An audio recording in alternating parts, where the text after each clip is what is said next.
Good afternoon, Robert Scribbler. It is August 3rd, 2018. Thank you for joining me for another climate change and clean energy video blog.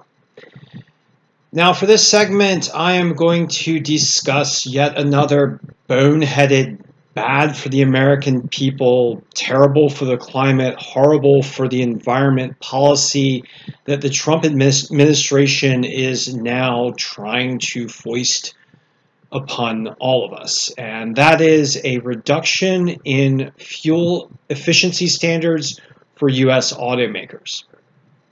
And this policy is bad in a number of ways. We're going to discuss that later, but before I do, I'd just like to talk about Bill McKibben and 350.org, which is a charitable organization that is aimed at reducing atmospheric CO2 to 350 parts per million or below. And it's aimed at supporting the policies that will develop a pathway toward that goal. And one of those policies, one of the key policies, is cutting transportation emissions to zero as rapidly as possible. And so this is a key climate action response that we should all be supporting, those of us who are concerned about climate change. Increasing fuel efficiency standards result in less overall emissions, but also provides a pathway and an incentive for automakers to transition away from fossil fuel burning vehicles and to clean energy vehicles like electrical vehicles, which are a primary aspect of mitigating and reducing the impact of human-caused climate change to manageable levels.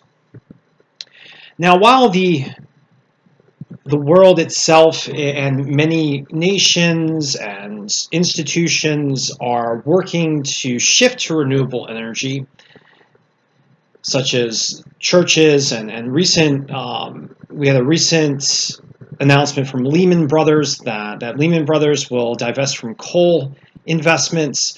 While these organizations and institutions and government are doing the right thing, the Trump administration is presently pursuing a bad-headed course of action, and that's removing the fuel efficiency standards that were established by the Obama administration. And these fuel efficiency standards aimed at achieving a corporate fuel efficiency, average fuel efficiency of 54.5 miles per gallon by the mid-2020s. And this would save billions of barrels of oils, making the U.S. less oil dependent. It would prevent 6 billion tons of carbon dioxide pollution, and it would save customers approximately 1.7 trillion with a capital T at the pump. On net, the average family would save about $8,200 in fuel costs over the life of the vehicle. Now, in addition, such high fuel standards enable and encourage automakers to shift away from fossil fuel burning vehicles, and this makes American automakers more competitive against emerging clean vehicle industries in nations like China, and it gives us a better footing on the world stage when it comes to new energy economies, which will be the economies of the future if there is a reasonable, worthwhile to live in the future for human civilization at all. Now, Trump's wrong-headed attempts to reduce Obama's fuel efficiency standards and the fuel efficiency standards established by the EPA are being met with severe opposition from numerous states. And this statement is from Jerry Brown, who is the present governor of California, who has vowed to fight this stupidity in every conceivable way possible. And that's a really strong statement from Jerry Brown.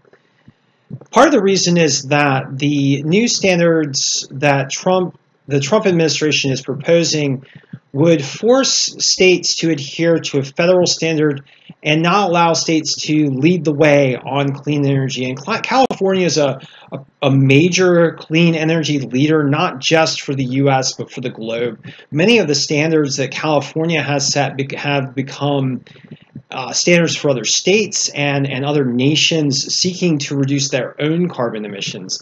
And so this assault on clean vehicles is also an assault on innovation and our ability to move forward, which is one reason why policies such as this are so important. And one of the reasons why I talk a lot about policies as a form of climate action, because they have mass effect. They have effect on so many things, industries and the way people operate in their daily lives, and what options we have. And so California is up in arms because it's fighting for the rights and freedoms of its people to not be captured in a future dominated by harmful climate change or shackled to the burden of polluting fossil fuels. And California has already been joined by 18 other states and the city of Washington, D.C. in a plan to sue the government over proposed emissions rollbacks.